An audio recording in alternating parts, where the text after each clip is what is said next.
Hello everyone, welcome to Rawlesims. It's me, Rawls, and this is Seduce Me, the Otome. So, last episode, we had some bad endings. I did a little bit of research, and I figured out why we had the bad ending, and how to not get the bad ending. I wanted to figure out if this was like irrevocable, if we just kind of completely screwed it up. I say we, it was just me, whether it was completely screwed up or not. And there are a couple of good endings we can actually still get, and there is one that I was kind of angling for, and so I'm gonna do that in this video. I will tell you guys up front, I dashed all chance for any kind of ending with any of the incubi, pretty early on, in the game, in my choices that I made. But to be entirely fair, I wasn't really angling for it all that hard.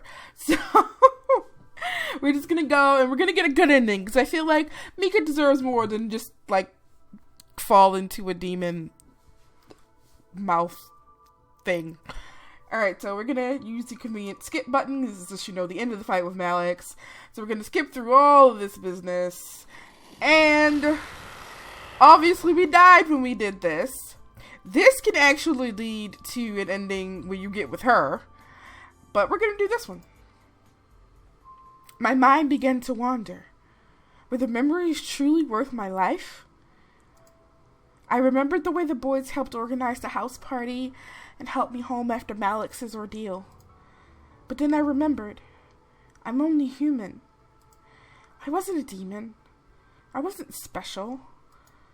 The world of magic was too large for me. I already had a world to face without magic being involved. I felt a wave of sadness run through me, replaying the memories of all that had happened the past few days one last time, before speaking up. Fine. Take my memories. I couldn't keep them. They were beyond my world. They were beyond what I needed to know. I was never meant to know of them. Diana nodded. Glad you understand now. The pit beast below me closed its jaws, vanishing into nothing as I was lowered to the ground.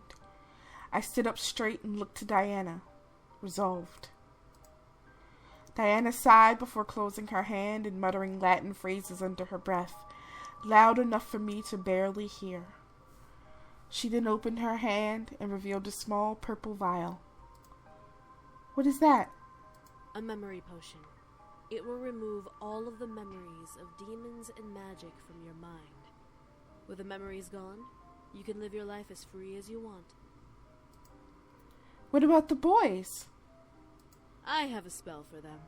As soon as you drink that potion, you sign your contract with me, and I will take the boys back to where they belong.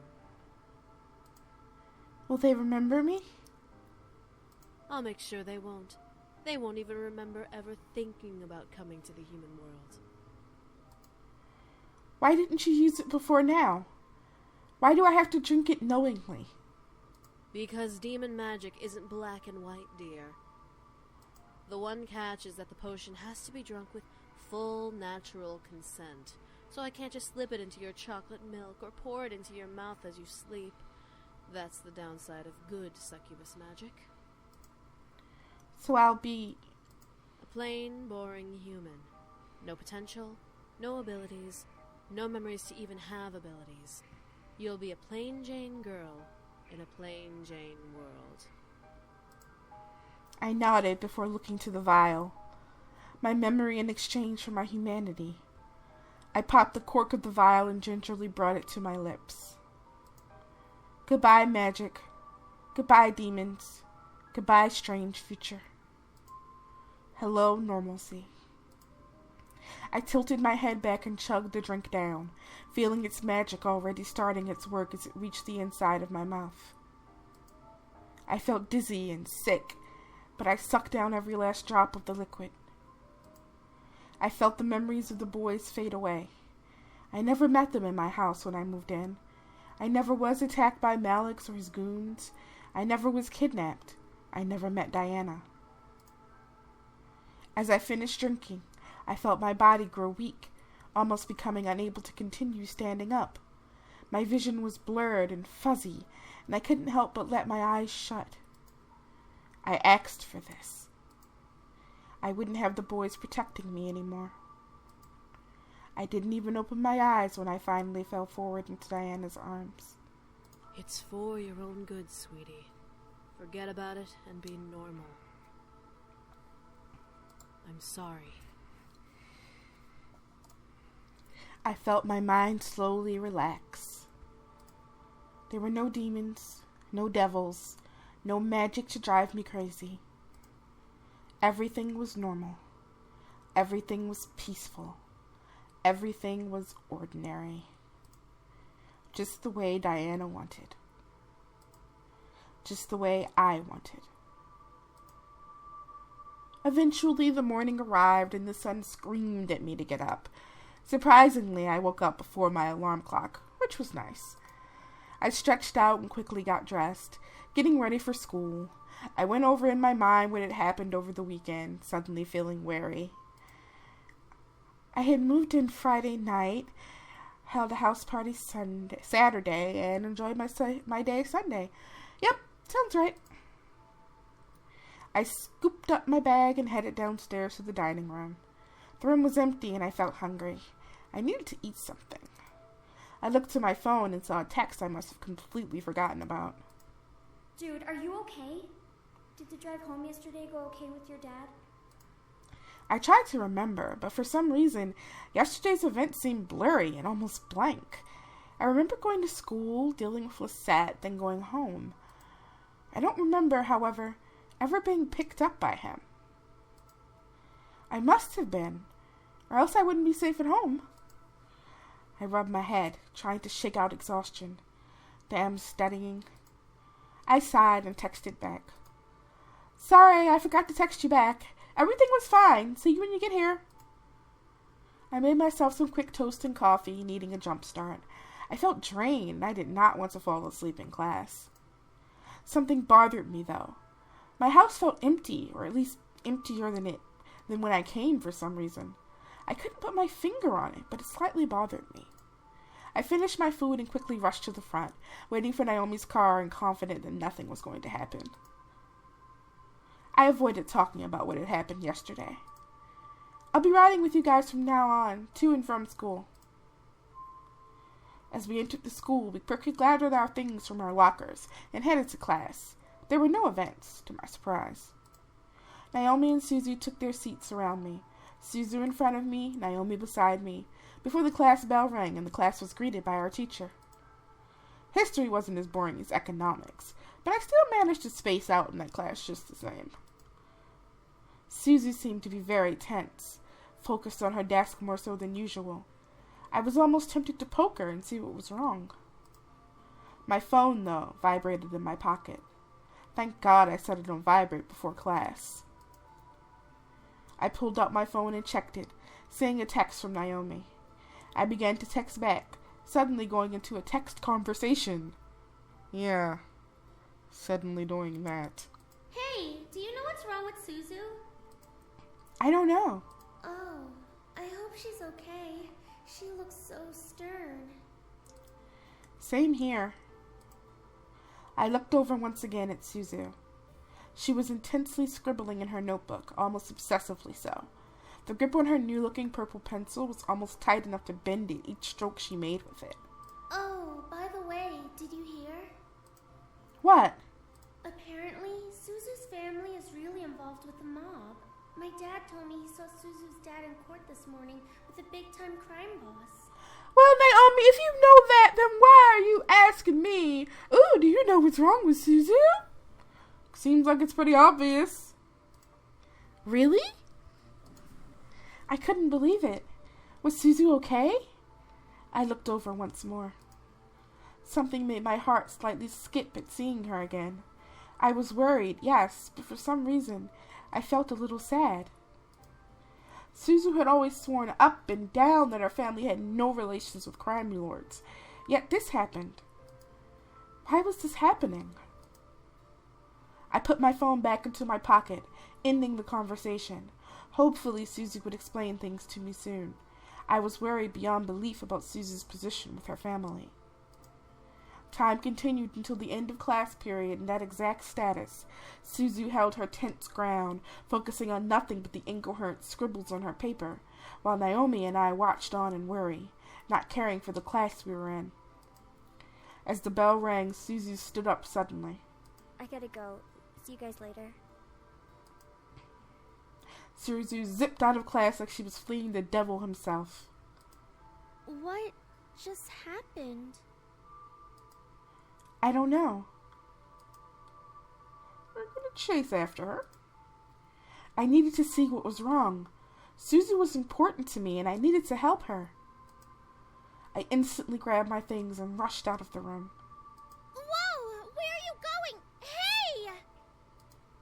I wasn't listening. I needed to get to Susie.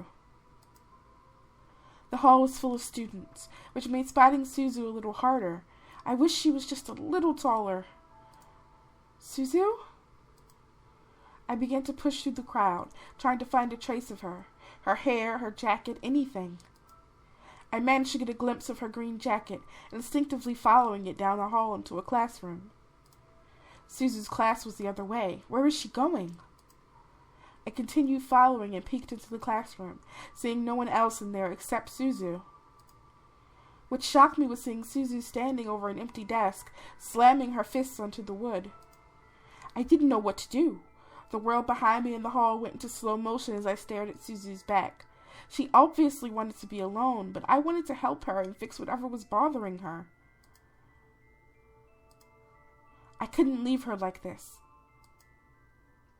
I quietly stepped into the room and closed the door, making Susie flinch and freeze up. Susie? Susie gasped before turning to me, a shocked expression on her face. Tears had painted her cheeks, which made my heart sink in my chest. Susie, what's wrong? It's nothing. Nothing. Susie quickly rubbed her eyes and face, trying to cover her face and clean it of sadness. I pressed my lips together, not believing her. Susie, talk to me. You were acting strange in history. I was just listening to the lecture. You were scribbling in your notebook. I was watching almost the entire class period. I have bad handwriting. That was true, but she wouldn't write notes about class. She didn't care much for class, unlike Naomi and me. Why was she lying to me? What was going on? What was making her so distraught? Again, the whole mafia thing? Susie, whatever is troubling you, let me help you. You can't help me, okay? I stepped back, feeling the sudden anger in her voice. She covered her mouth, regretting what came out of it, and stared almost in pure fright at me. Susie? I stepped towards her, not wanting to scare her, but wanting to be closer. Susie didn't seem affected, so I continued to walk towards her. Eventually, we were only a desk away from each other. Tell me. Susie stared before letting out a shuddering sigh, nodding in defeat. I slowly took a seat in the desk in front of me, watching as she moved to stand in front of it. I've been having some issues, okay? Issues? What about? I'm supposed to help out the casino after graduation. Isn't that good? It's a job, so it'll pay. Yeah, pay. And blood money. What do you mean? Is something going on with the casino? Yeah, I get the pleasure of being a true Italian. What do you mean? Well, my dad's always wanted to own a casino, but my dad's an immigrant and whatever, so language barriers kept him from doing that. Luckily, my mom's pure Chicagoan, and so she knows English. When they opened up the casino together, I thought it'd be a great experience. But it wasn't, was it? A couple of suits showed up to our house last night. Mafia suits. claimed that we were under protection as part of the Capone family. What, like Al Capone? No way. Suzu? Look, I knew my family was a little messed up, but to be related to Capone was beyond crazy. My mother swore up and down that she had no relation to them, but apparently, through a marriage and a couple contracts, we're technically part of the family. Even if it isn't true, they made my folks sign out a protection license. It was crazy. Al Capone was a Chicago mobster Robin Hood, but knew how to keep a family together. I never knew Susie's family was so involved. Was Susie so protective of her family? It's no wonder she was upset. She preached so often that her family wasn't involved in things like that.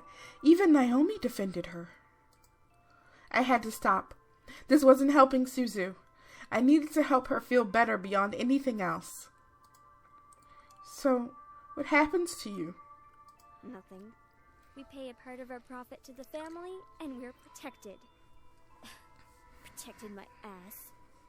It's bribe money to make sure we don't lose business or get bombed. Suzu stared down at the desk between us, her hands tightening into fists. This is bullshit. I was gonna be normal. I was gonna be happy. I was gonna finally be normal enough to ask you out. Ooh. I felt like I was dreaming. What? She wanted to ask me out? Huh? When?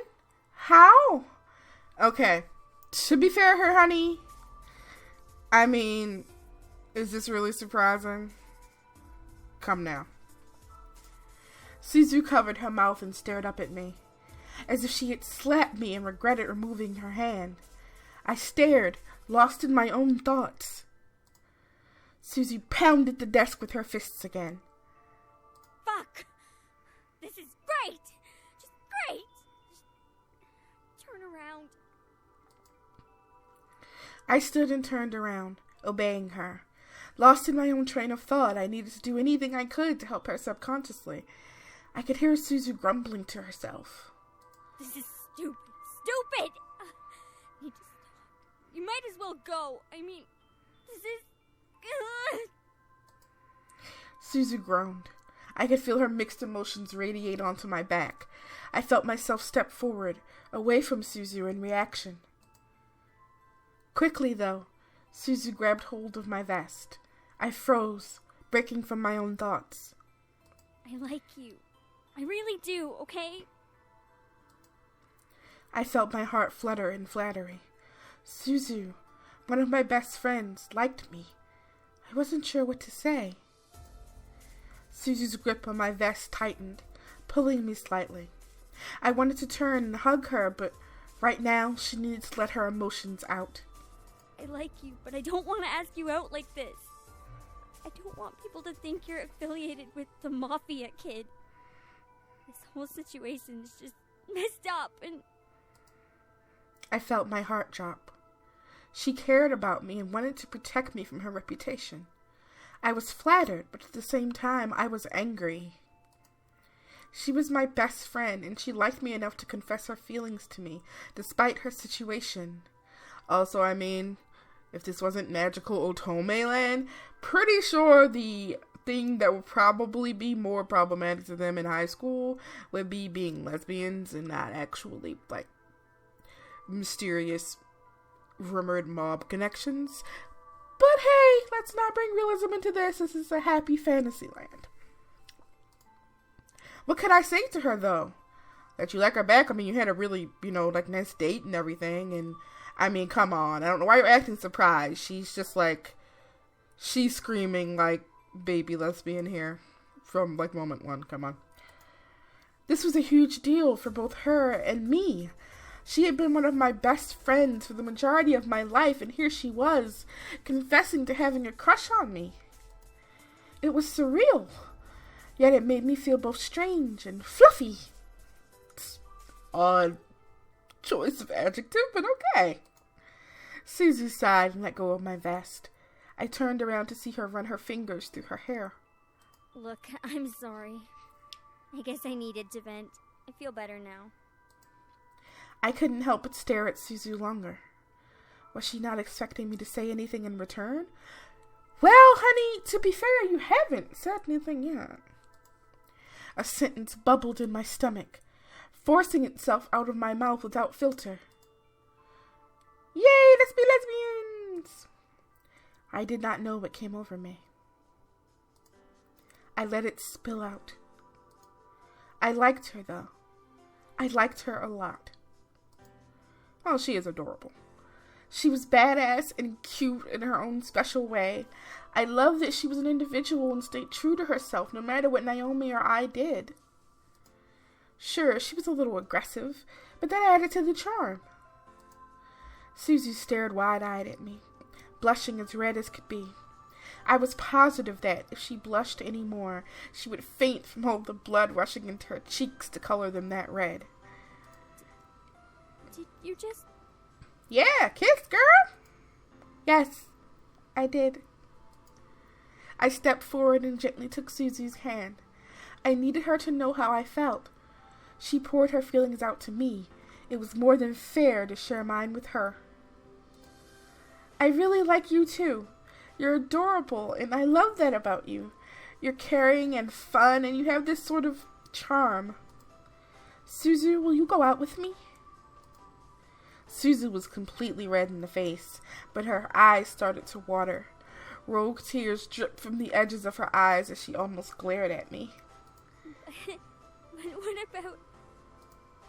I don't care. We'll deal with it as it comes. But for now, I want to be with you. Truly. Oh. Susie stared before rushing at me and hugging me tightly, burying her face in my chest. I held her tightly, wanting to comfort her. I felt a small part of my heart filled with pure joy. I felt happy, like nothing was going to stand in our way. Months went by since Susie's confession. We were happy, and eventually graduation came along. Seriously, no kiss? Well, I feel cheated. The rest of the story could almost be passed over. I graduated from school as one of the top 10 students of my class. My family was proud, even my dad. Maybe it was because I did my best in school. Maybe it was because I was finally a woman in his eyes. Susie, my girlfriend, went to work at the casino right after school, learning both security and machine design. I guess her love for video games drew her interest into slot machines. Soon she was able to fix broken or hacked machines within mere moments. As for her family, they weren't afraid of the protection they had, but they were cautious with every business meeting they held with bank bigwigs. Susie would often drag me to the arcade to blow off steam if something went wrong. But what of my future? Well, with Susie's support, I finally decided to stand up for myself.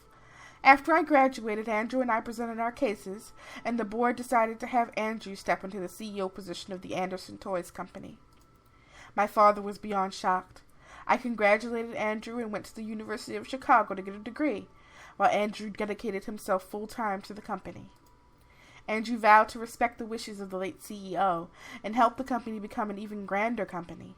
Andrew had a large amount of heart, so it was easily accomplished. My grandfather would have been proud to see how Andrew helped it shine. With the CEO position filled, my father had no choice but to let me decide my future, which made me happy beyond compare. No longer would I have the future scaring me into a corner. I could choose my life on my own. That being said, I was still scared of where the future was going to take me. What did I want to do? Did I want to help Andrew build the company? Did I want to venture off on my own? Susie reassured me that she would support me and help me through whatever I decided to do. I was grateful and would never forget that promise. I was happy, and nothing could shake me down from that happiness. One morning I woke up and took in all that had happened as if it were all a dream. My life seemed to fall perfectly into place. It was almost surreal. Is everything as you wanted, sweetie? I sharply turned my head to see a woman, dressed in a gold and black gown, staring at me with unnatural red eyes. For some reason, I felt as if she was familiar. I just couldn't place my finger on it. She twirled around a small purple pencil, smiling to me with a happy look. I, however, wasn't happy to have a sudden intruder. "Who are you?" There's no need to worry about who I am. I just wanted to make sure you got what you desired. I didn't want to just leave you empty-handed. What I desired? This was making no sense. Yet, in my heart, I felt like it did. Something about her was making my heart both elated and angry, but I couldn't pin down why. How did she even appear in my room in the first place? Whoever you are, you need to leave. I will not hesitate to call the police. Oh, I'm leaving all right. I just wanted a small pick-me-up. Chasing down boys and bringing them home was a hard job and took a lot out of me. I felt suddenly weak, staring at the woman. I felt warm and fuzzy inside my body, and I wanted the woman to cure me. Why was I feeling like this? Would you mind if I steal a little kiss for the road? It'll be a long trek to where I'm going, and I need to make sure I have the energy to get there. It's only fair since I helped you get your little happy ending, no? Not really. I felt myself nod. What was I doing? The woman smiled before walking over, leaning over me and kissing my cheek. I felt waves of energy deplete from my body through my cheek. I felt elated and confused, but I almost moaned at the feel of the kiss. Oh, we get this kiss! After a short moment, the woman finally stepped away with a lick of her lips. She rubbed a finger over her lips as she stepped away from me. I couldn't help but stare blankly at her in surprise and confusion. Lovely. Now, this is the last time you'll see me. I hope you and your little Susie have a wonderful life together. The woman placed a purple pencil into the cleavage of her dress and began to leave the room. I was too stunned to move, but I watched as the woman opened my balcony window, floated up, and dropped from the balcony. And thus, my price is paid. I heard her voice echo in my mind before I heard the snapping of a pencil, breaking my thoughts. What was I thinking about? Oh yes, my life!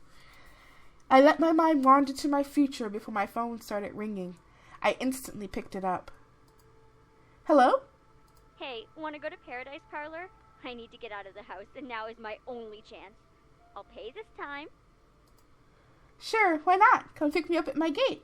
Will do. Love you. And that was my happily ever after. Okay, so that, having a cute girlfriend, much better ending than, being eaten by a demon mouth in the floor of her bedroom. So, yeah, that's it for Seduce Me. There are a huge number of endings for this game. And, yeah, the Suzu ending, which I was kind of sort of angling towards, not gonna say I have a type, but maybe. Anyway, that was the best ending that we could still get. The only other actual romance option that we could still get was Diana, which I thought seemed a little random and weird. And frankly, I was never all that into the idea of getting with, a demon, like a sex demon. Like, that just seems weird to me. But, I guess it's the whole point of this game. So, yeah. There were a bunch of non-romantic endings that were still available. Most of them were pretty bad. There's one or two that are just kind of like, mediocre. And there's one that's pretty okay. She reconciles with her dad. But yeah, I felt like this was the one that I wanted to do. I'm probably not really gonna go back and do any of the endings with the boys or Naomi's ending anytime soon, just because I would have to go back really far. I do have saves, but I would have to go back pretty far to get any of the boys' endings and to get Naomi's ending. So I'm not going to do it anytime soon. I won't say that I'll never come back to this game and, specifically decide I want to go after, this or that person's ending. But for right now, this is going to be it. Thank you so much for watching. Leave me a like, leave me a comment. Let me know what you think. Let me know who your, favorite person is. Who did you want to see more of if I ever decide to do, a little mini thing where I go back and get someone else's ending or something. And, let me know in the comments, and I will see you guys in the next part of whatever I make.